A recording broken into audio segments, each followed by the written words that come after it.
大家好，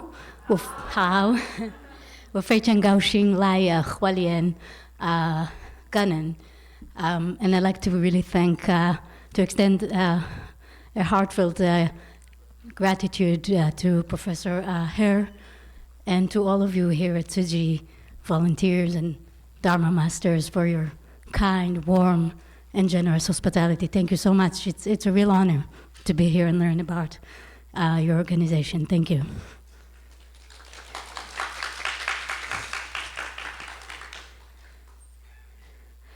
So,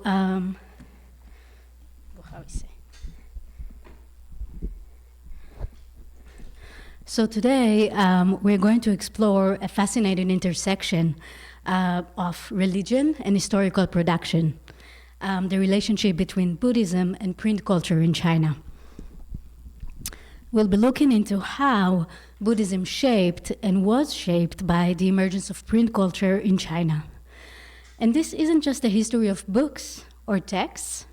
It's a story of sacred materiality, imperial politics, ritual power, and the complex interplay between what is remembered and what is forgotten. And so I'm going to focus especially on how Buddhist texts were printed, how the canon was curated, and why extra-canonical literature often fell through the cracks of mainstream history. So what I want to ask is not only how Buddhism helped shape early printing in China, but also how printing in turn became a religious act, a way to preserve the sacred and build historical authority.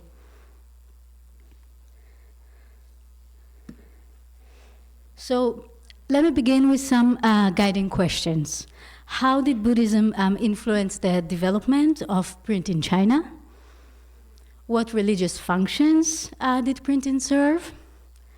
What kind of Buddhist texts were printed and which were not? And what does this tell us about religion, history, and power? These questions will help us guide our inquiry. We're going to move from the early archaeological evidence to the large scale of imperial projects. And then I'm going to shift towards the works that actually weren't preserved in state catalogs, but were part of Buddhist life. So we'll conclude by asking what all of this means for how we study religion and print historically. So let's begin with this idea, okay? In pre-modern China, the printed words of the Buddha was not just a text to be read. It was the Buddha's living presence. To print a sutra was not merely to reproduce information. It was to perform a religious act. Printing a dharani or a sutra could accrue merit, bless the dead, or even legitimize political rule. And this changes, I think, how we think about print culture. Instead of imagining printing as a natural vehicle for ideas, we'll see it as embedded in ritual, politics, and cosmic order. So where does the story begin? The earliest printed Buddhist materials come from the 8th century, long before Gutenberg, who invented the Western print. And they were not meant to be read. So they were not books in the usual sense. They were dharani, short mantras that were used for protection, healing, or spiritual merit. Many were printed on small slips of paper and placed in tombs. And so their purpose, once again, was not to be read, but to act as relics. And so archaeologists have found small printed dharani that were buried with the deceased in places like Xi'an and Dunhuang. And these were sacred objects. Their power lay in their form and not necessarily in their content. And similar examples also appear in Japan. In 770 CE, Empress Shotoko had 1 million tiny scrolls printed, each with a dharani inside. And this commission of 1 million such scrolls is an early example of mass printing that is driven by devotional aims. What's also fascinating is how this technology and form of recording was framed religiously. It mattered who had the original claim to technology. So, for example, we have this Chinese pilgrim, Yi Jing, that claimed to have seen the stamping of text on snow in India. And clearly, this was a move that was aimed at justifying Buddhist printing by tying it to Indian origins and outmaneuvering Taoist rivals who had adopted stamping practices of their own. And so this reflects an important dynamic: the competition between Buddhist and Taoist communities over ritual authority and technical innovation. So printing wasn't just a neutral technology, it was contested ground.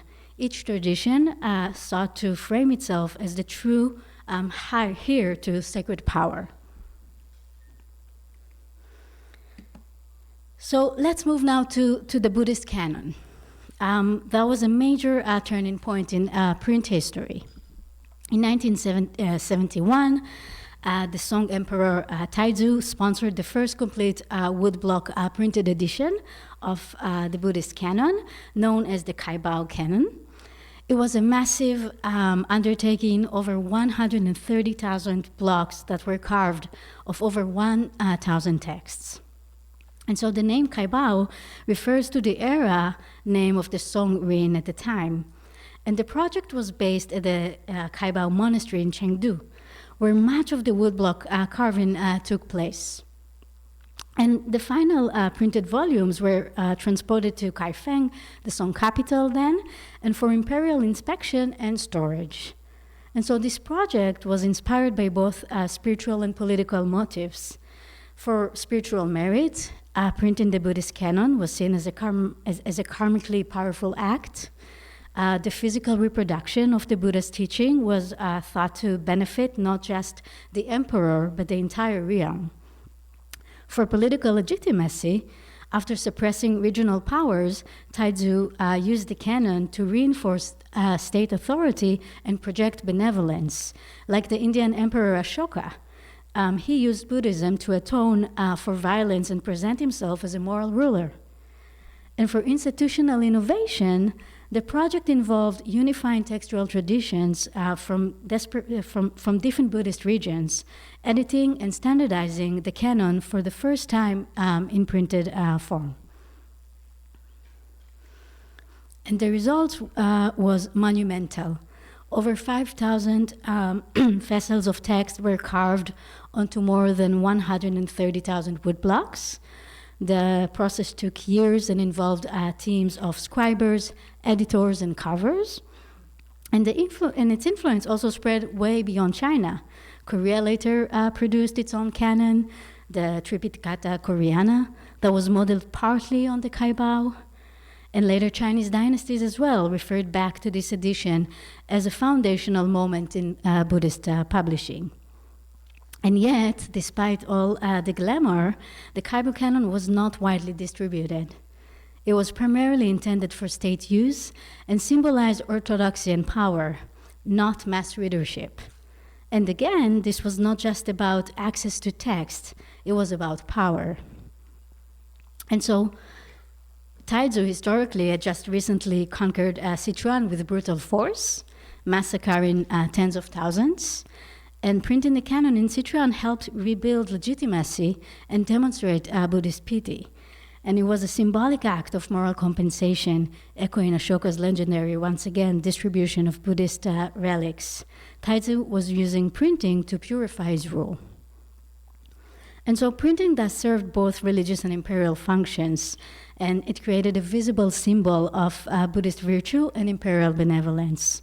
And from this point on, printing the canon became a way for states and later lay communities to display virtue and claim authority. Over the next centuries, new editions were printed in Fujian, Zhejiang, Hangzhou, and even Korea, and the Georgian and Mongol territories as well.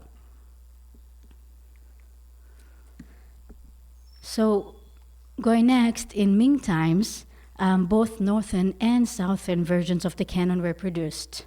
Later, Stilwell Fillet Later, wealthy lay patrons created a more modern canon in bound volumes that is called the Jiaxing Canon, which included previously excluded texts. It was compiled in Jiaxing, Zhejiang province, beginning in the 17th century, and this canon was neither state-funded nor imperially sanctioned. Instead, it was created by wealthy lay patrons collaborating with reform-minded monks. And so this canon reveals a shift in Buddhist print culture from centralized state-driven projects to decentralized community-based efforts. And here are some of the defining features of the Jiaxing canon. We have a bound book format that, unlike earlier canons that were printed as loose leaf facets or scrolls, this canon adopted a thread-bound format, making it more portable and practical for libraries and individual readers. It was more inclusive. It broke with the tight strictures of earlier canons by including extra-canonical works, which included Chan, records of saying, monastic regulations, biographies of eminent monks, some manuals, some popular morality texts. And for sectarian breadth, while the Song and Yuan canons, they often lean toward doctrinal orthodoxy, this canon incorporated materials from multiple schools, including Tiantai, Chan, Pure Land, and Vinaya traditions, reflecting a more pluralistic religious ecology. It was also a local initiative that was funded locally. It was led, as I said, by lay people and supported by local monastic networks. And this reflected the growing cultural authority of lay Buddhists and the declining role of the state in Buddhist affairs after the Ming Dynasty. So, although it's less known than the Kaiba or the Korean Tripitaka, it was widely used in practice. And it was especially influential in monasteries, lay study groups, and reformist circles, and helped preserve many texts that might otherwise have been lost. Moreover, this approach to selection, organization, and material format had a lasting impact. Elements of its layout and content strategy were later echoed in modern Buddhist publishing projects, including the Republican-era efforts that I'm going to turn to later on. So what didn't make it in? And here is a crucial twist. While scholars have long celebrated the canonical editions, a vast amount of Buddhist literature never made it into the canon and was therefore never properly cataloged, collected, or preserved. So let me give you a few examples. The Platform Sutra of Huineng, a foundational Chan text that was excluded from Song canons despite its popularity. Only in the Ming did it make into the official record. We have other genres like the recorded sayings or Yuli of Chan masters, and they were often printed locally in monasteries or for ritual use, and many survived only by chance. We know of at least 179 Chan works that were printed in the Song and Yuan that have not survived, and only 14 of them were even cataloged at the time. And so the rest, they were either lost or preserved in Japanese libraries or known only through mentions in unrelated texts. And so this suggests a Buddhist print culture that was vibrant, decentralized, and mostly invisible to state authorities. So I'm going to fast forward now to the late 19th and early 20th centuries, which is the time that I study. Buddhist print culture was revitalized, especially in response to crisis and reform. We see very important figures like Yang Wenhui, Nanjing, that launched presses like the Qingling Scriptural Press, reprinting canons and lay writings to restock libraries that were devastated by the Taiping Rebellion. So in the workshop tomorrow, I'm going to zoom in on a few of these major publications. But first, I want to offer a broader historical framework for understanding the evolving role of Buddhist publishing during this pivotal period, looking into how publishing became a crucial medium through which Buddhist knowledge, practice, and identity were revived and redefined in the early 20th century. And so I'm going to look into how Buddhist publishing emerged from temple halls and moved into lay-run presses, how scripture was reimagined through catalogs and periodicals, and how printing itself became a form of religious practice, reform, and identity making. So we already established by now that in the Chinese Buddhist tradition, printing was never a neutral technology. It was a religious act. And so from the Tang and Song dynasties onward, the reproduction of Buddhist scriptures was understood as a form of merit-making. Whether in woodblock or movable type, the printing of sutras was a way to participate in the Dharma materiality, even without monastic ordination. And this devotional logic continued into the late Qing and early Republican periods. Many presses maintained close ties to Jingfang, which were scripture halls that traditionally found in monasteries.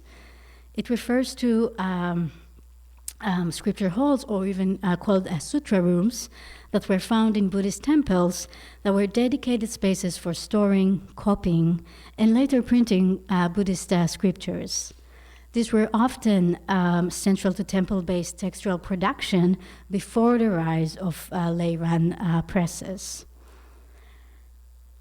But by the early 20th century, what we begin to see is the emergence of lay-run presses that look on many of the functions that were once reserved for monasteries. These new institutions did not just reprint old text. They compiled catalogs, they wrote new prefaces, and reshaped the Buddhist bibliographic landscape. And so the goal was often not simply to preserve, but to reform, and to reorient Buddhism toward relevance in a rapidly changing China.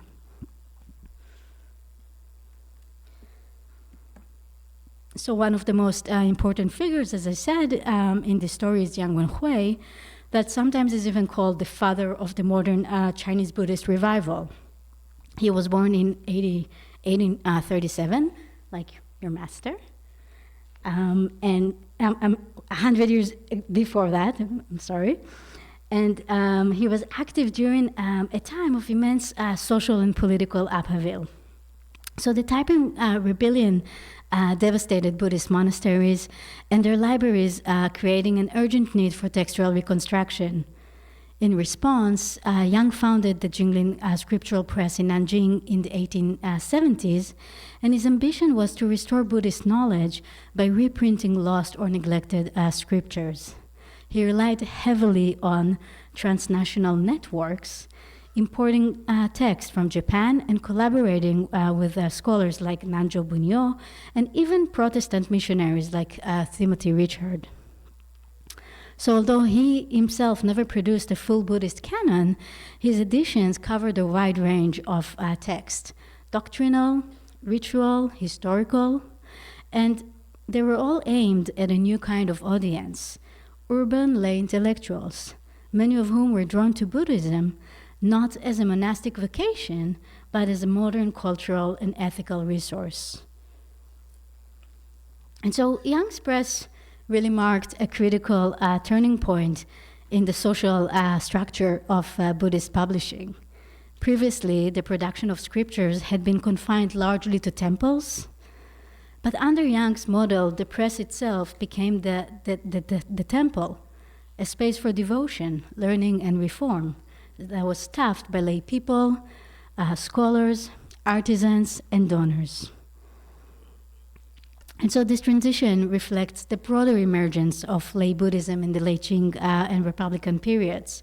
Printing offered a way for educated urbanites to participate in Buddhism without becoming monks.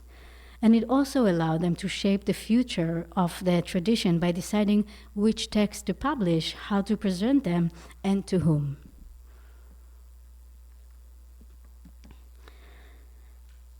A key innovation in this era was the Buddhist periodical, a format that was far more dynamic than traditional sutra collections.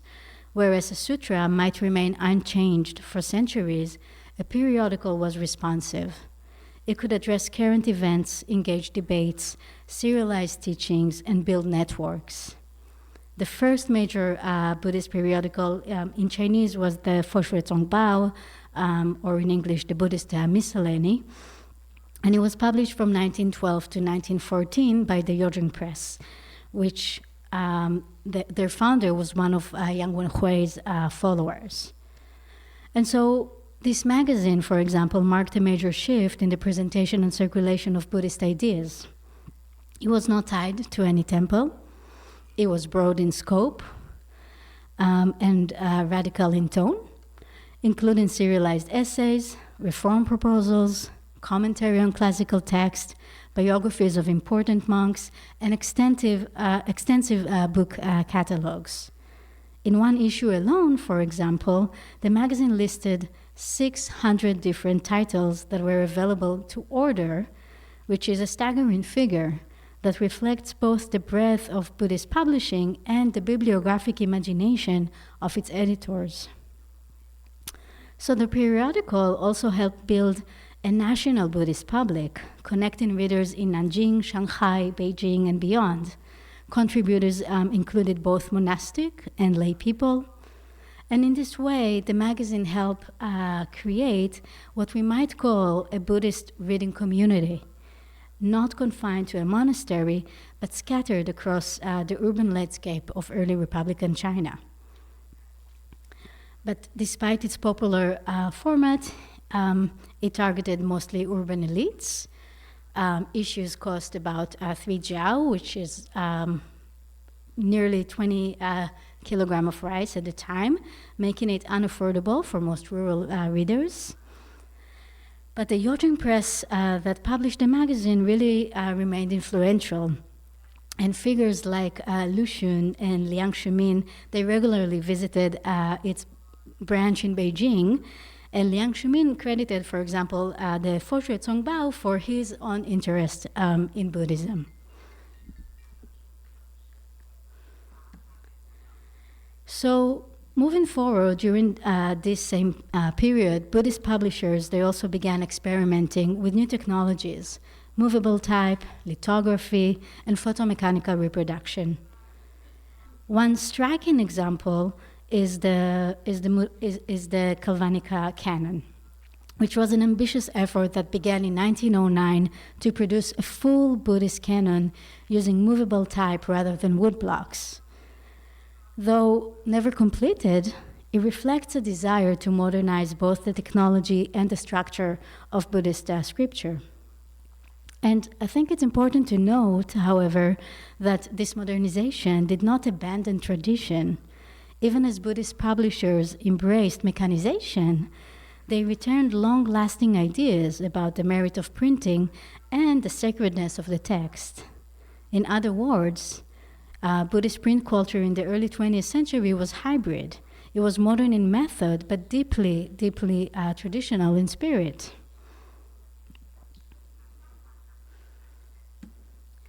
So while Yang Wenhui helped restore access to canonical text, and the journal Foshui Zongbao helped connect a reformist Buddhist readership, another figure took Buddhist publishing in a different, more pedagogical direction, and that was Ding Fubao.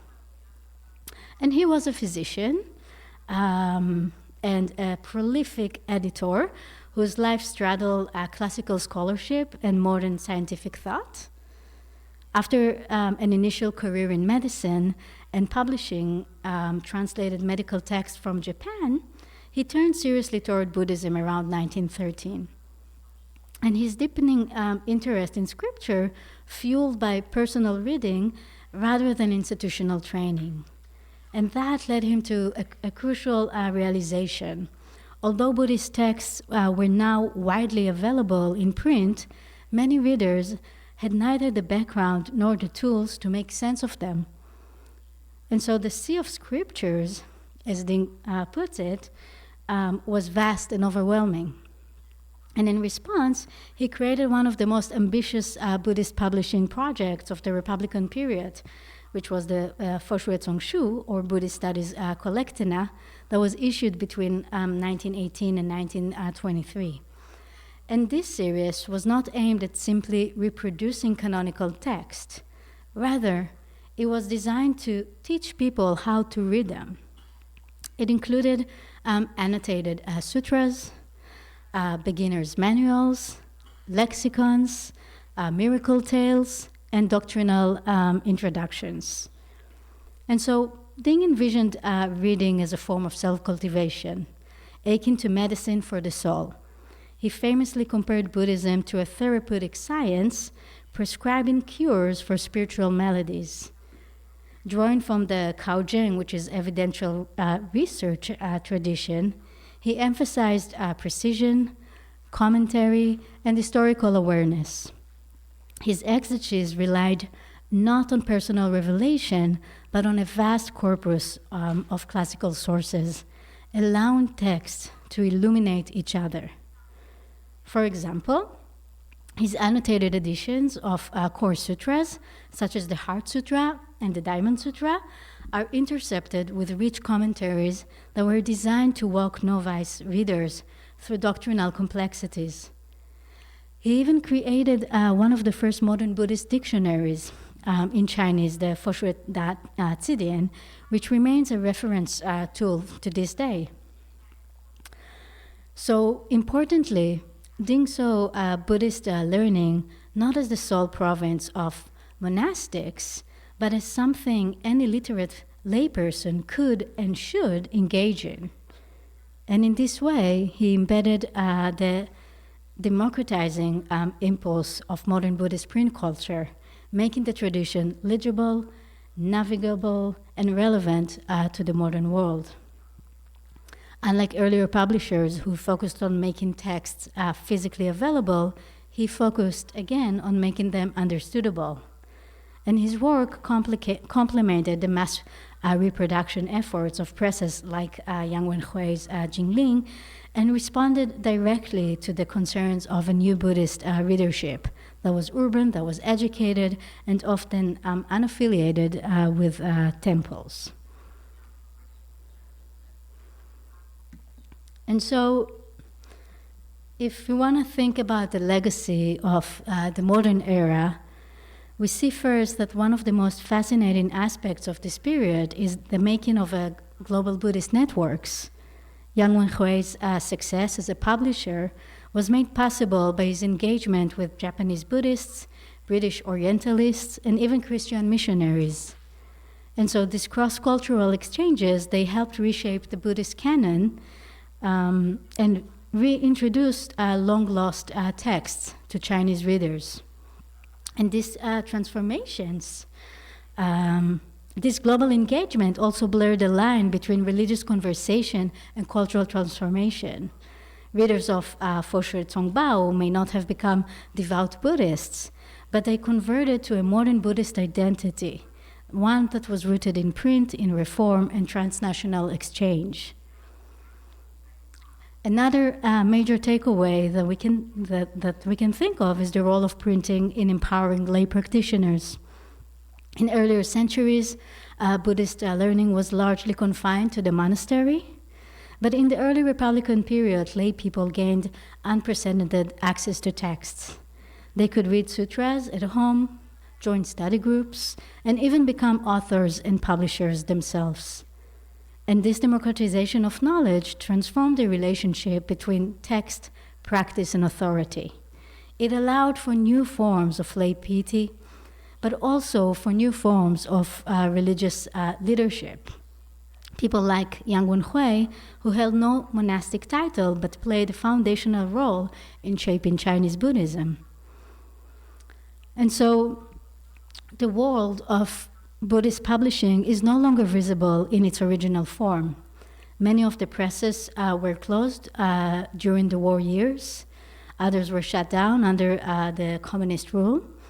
And yet, the ethos of that era, accessibility, reform, bibliographic imagination, lives on in digital projects like the CBETA Today, the Buddhist Door, and the digital bibliography of Chinese Buddhism.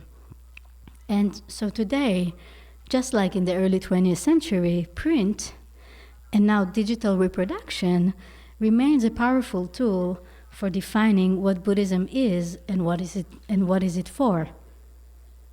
So to conclude this part, Buddhist print culture was not a peripheral activity. It was central to the revival and modernization of Buddhism in early 20th century China. Publishing allowed Buddhists to reframe their tradition, reach new audiences, and claim relevance in a secularizing, reform-driven world. So print was not just about reading. It was about conversion, cultural, intellectual, and sometimes spiritual. So what gets counted? All of this raises a critical historiographical issue, right? How do we count books that were never cataloged, that were printed not in state workshops, but in monastery side halls, or that were excluded for sectarian or political reasons? And so I think when modern scholars try to compare printing in China and Europe, they often undercount religious materials, precisely because Buddhist works were systematically excluded from bibliographies. And this, I think, really skews our understanding of literacy, knowledge circulation, and even technological development. So, to conclude, Buddhism played a central, though often under-acknowledged, role in the birth of and development of Chinese printing. The printing of Buddhist texts was not only a technical or textual practice, it was a religious, political, and ritual act. And the canon is only part of the story. We have extra-canonical literature that reveals a vibrant, decentralized, and often invisible world of Buddhist print culture.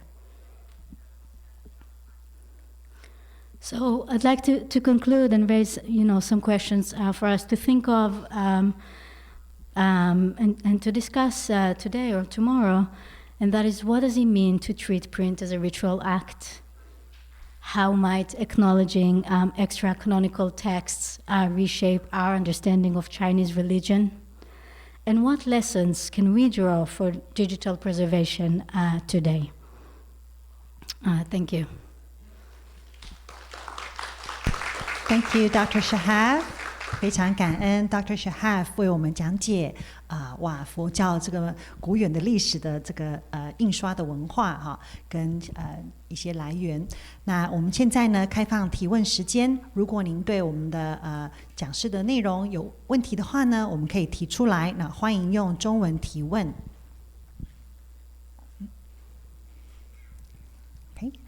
I have a question. Okay, sure. Dr. Shahaf, I would like to know, like in periods of turmoil such as Taiping Rebellion or the early 20th century, what type of Buddhist texts were mostly printed or propagated? What did people care about in times of chaos like that? Can you give us an example? Thank you. Yeah, thank you. That's a really good question, and China is so vast, and actually the Taiping Rebellion was motivated by religious visions, right? And so it's very difficult to point what people care about, because people cared about different things in different places. But what I can definitely say that the distraction was so massive that this is, I think, what really brought to a later change within the community and pushed for publishing to think not how to preserve, but also how to reproduce and how to redefine and how to remake and reinterpret text and distribute them globally, not just in China. People cared about transmissioning Buddhist and translating the scriptures into French, into English. They were very motivated One of the major events at the time in 1863 was the Conference of Religions in Chicago, where you had different religions basically trying to explain what they are about, right? And it's a time where conversion and mission was also very predominant in the world, when you have powers traveling around the world and trying to convert. And so you see, I think in response to that, a lot of comparisons of the religions, a lot of attempts to try to understand and explain what are the differences, what is better, about even logic that like you wouldn't think from a Buddhist perspective, but why Buddhism is better, for example. Why is it the best religion in the world, which is not a humble form of thinking, but I think really people cared about different things, but with the distraction, it was mostly about first saving, reproducing, reinterpreting, and also later on when we have very, very intense anti-religion and anti-superstitious campaign that starts from the late Qing with the last emperor, Guangxu. They want to define themselves not just as a global religion, but as a modern Chinese religion. I hope that answers your question. Yes, of course. Even fervently so, that in times of turmoil, they print it even more to preserve the religion. Thank you. Yeah. OK， 好，那我们请执行长为我们的Dr. Shahaf 提问。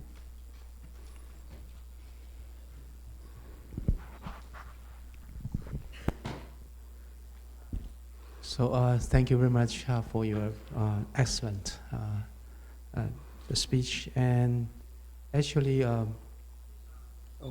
me sit down. Yeah, it's very informative presentation, and I personally learned a lot. And that's remind me that actually I benefited from those printing. When I convert my faith from Christian to Buddhist, and actually I check a lot of the printing, those 佛学大辞典, yeah, and also when those printing migrate to digital, and actually I also benefited from C beta something, and thanks a lot and really appreciate. And my question is I noticed that when we migrate to the time of AI, there is a Japanese Buddhist organization. They use AI to disseminate the Buddhist. What is your comment on that? That's the $1 million question. First of all, thank you, and I'm very glad it was informative. Maybe just in response to your comment first, I would say that it's also important to emphasize that all of those printing efforts really established a new public sphere and a community of readership that I think we all owe much. And I was listening yesterday. We were fortunate enough to be present in the presentation. That was super relevant for today, right? It was thinking how to transmit the history of Tzu Chi, and I was thinking that the challenges, I think, today with AI and with remaining relevant and talking to younger crowds. On the one hand, there are so many disturbing things about AI and how it takes away creativity, motivation to learn, even to remember, because everything is so easily produced. But on the other hand, I think it also creates new possibilities for engagement. And so what I think we should do is I think we should really think critically about how we can use AI and what will benefit others from the use of AI and but it has a lot of scary aspects for academics, for artists, and so it's complicated. But I think we have no choice but to embrace it into our culture of recording and distributing knowledge, and we need to learn to work with that well. That's my humble opinion. Thank you, Dr. Shahaf. 谢谢。好，那我们还有没有学员想要问 Dr. Shahaf 有关于印刷的问题？佛教印刷，好，印刷这个也是在我们真善美非常重要的一环。对。哦，好 ，Dr. Lorelei。谢谢老师。刚才有一个例子让我非常的有兴趣啊。当时的佛学丛书是1本3毛钱，是20公斤的米，这个定价是非常的高哈。我能够理解当年的印刷术可能本来就是洛阳纸贵，就是很稀有的，然后它也吸引到大量的精英。您可以再跟我们多描述一下那个时代吗？它是开始将所谓的佛学知识，在精英阶层扩散开来的一个关键吗？那以及您怎么看之后的普遍大量的印制，反而大家对于佛学知识的不珍惜吗？好，因为我也看到很多在台湾有很多印制的佛经是不用钱的，反而人们没有对他有足够的尊敬的心。对，那您认为这样子的转变，您的看法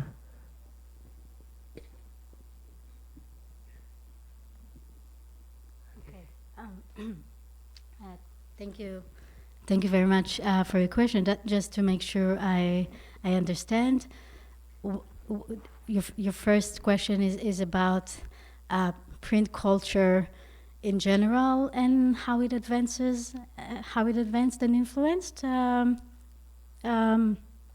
And the second one is specifically to Taiwan. Yeah?